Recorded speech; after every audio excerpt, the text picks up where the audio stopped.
ব্লগটা হয়েছে শীতলা মায়ের। তো আমি দেখো রেডি, যাচ্ছি পুজো দিতে। আমাদের পাড়ারই পুজো, প্রতি বছরে না এবছরেও মায়ের পুজো হচ্ছে। তো আমি চললাম সেখানে, আর সাথে যাচ্ছে আমার সোনু। রেডি হয়ে বার হয়েছি। ঘড়িতে তখন বাজে সকাল হয়নি, তখন দুপুরও হয়ে গেছে, সকাল ঠিক না, তখন 12টা বাজে। তো সোনুর হাতে ফুলের এটা দিয়ে দিলাম, দিয়ে সোনুকে নিয়ে বললাম চ। সোনু দাঁড়িয়ে পড়েছে। তারপরে চলে এলাম মায়ের মন্দিরে। দেখো মায়ের মন্দিরে চলে এসেছি, আর এটা হলো মায়ের মন্দির। এই যে আমাদের মাকে তোমরা দর্শন করো, কত সুন্দর লাগছে, কত সুন্দরভাবে সাজিয়েছে। তো তখনও সেইভাবে প্রস্তুতি চলছে, সেইভাবে সব কিছু হয়নি। এখানে সবার ডালা দেওয়া হচ্ছে। তারপরে দেখো আমি পুজো দিতে বসে গেছি। অঞ্জলি দেওয়া শুরু হয়ে গেছে, অঞ্জলি দিচ্ছি আমরা। অঞ্জলি দেওয়ার পরে এই যে অঞ্জলি দেওয়া হয়ে গেছে, আর এখানে দেখো সবাই দীক্ষা নিচ্ছে। যারা দীক্ষা মন্ত্র নেয়নি, হরি ঠাকুরের দীক্ষা মন্ত্র দেওয়া হচ্ছে। আর এই সাইডে তো হরিনাম হচ্ছে, সবাই বসে আছে বাইরে। আর এদিকে যারা মায়ের কাছে গণ্ডি মানত করেছিল, সেই গণ্ডি মায়ের কাছে কাটছে, যে যার মনস্কামনা পূরণের জন্য। তো গণ্ডি কাটা শুরু হয়ে গেছে। এক এক করে সবাই গণ্ডি কাটছে।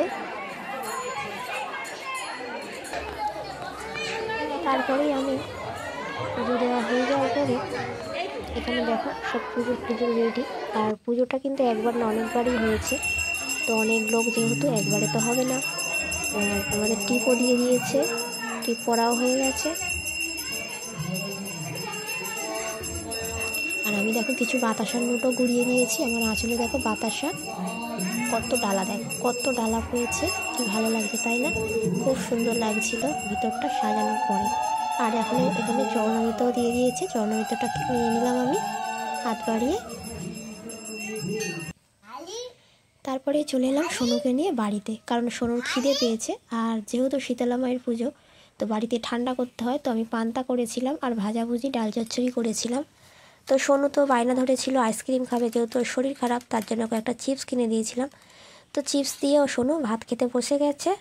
এই যে ওকে শুকনো ভাত রেখে দিয়েছিলাম, ওকে জল দেওয়ার আগে একটু ভাত তুলে রেখেছিলাম ওর জন্য। তো সেই শুকনো ভাতটা ওকে খাওয়ালাম। আর তারপরেই না খুব বৃষ্টি এলো, মুষলধারে বৃষ্টি হচ্ছিল। তো আমি তো মন্দিরে আর যেতে পারছিলাম না। তো ভাবলাম সোনুকে একটু ঘুম পাড়িয়ে দিই, তারপরে সোনুকে আর নিয়ে যাব না, তারপরে আমি চলে যাব মন্দিরে। তো বৃষ্টির অপেক্ষায় ছিলাম যে কখন বৃষ্টিটা থামবে আর কখন আমি মায়ের মন্দিরে আবারও যাব। দেখো বৃষ্টিটা ভালোই হচ্ছে, খুব বৃষ্টি হয়েছিল। তারপরে আমি চলে এলাম মায়ের মন্দিরে। এসে দেখছি ধুলো পোড়ানোর জন্য সবাই প্রস্তুতি নিচ্ছে। তো এদিকে ধুলো পোড়ানো হচ্ছে, আর এই সাইডে দেখো সবাই খেতে বসে গেছে মায়ের ভোগ। তো আমিও সবার মতো বসে পড়লাম। আর এই দেখো ধুলো পোড়ানোও কিন্তু ওদিকে হচ্ছে। দেখো ধুলো পোড়ানো রেডি হয়ে গেছে। আর এই দেখো গরম গরম খিচুড়িও কিন্তু চলে এসেছে, সাথে 5 মিশালি সবজির তরকারি। আর এদিকে দেখো হরিনামের যারা কীর্তন করে তারা খুব মজা করছিল। আর আমার পাতে দেখো গরম গরম খিচুড়ি আর সুন্দর একটা তরকারি চলে এসেছে। তো আমিও খাওয়া শুরু করে দিলাম। আর দেখো লাস্টটাতে কিন্তু চাটনি পাঁপড় মিষ্টিটাও আছে। তো দারুণ সুন্দর হয়েছিল। আর বৃষ্টি পড়ছিল, তার সাথে গরম গরম খিচুড়ি, বেশ জমে গেছিলো দিনটা। তারপরে খাওয়া দাওয়ার পরে দেখছি ঠাকুরমশাই মায়ের আরতি করছে। তো একটু দাঁড়িয়ে গেলাম, মায়ের আরতিটা দেখলাম দাঁড়িয়ে দাঁড়িয়ে, বেশ ভালো লাগছিল। আর আমাদের ঠাকুরমশাই খুব সুন্দর আরতি করে।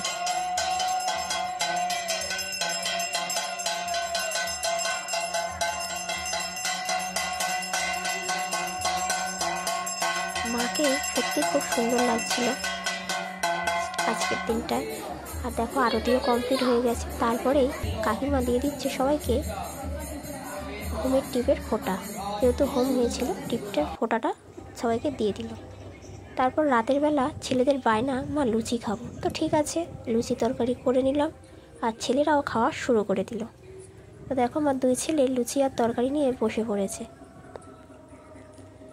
আমার 2 ছেলে লুচি খেতে খুব পছন্দ করে। তো বন্ধুরা, আমার ব্লগটা যদি ভালো লাগে অবশ্যই সাথে থেকো। টাটা।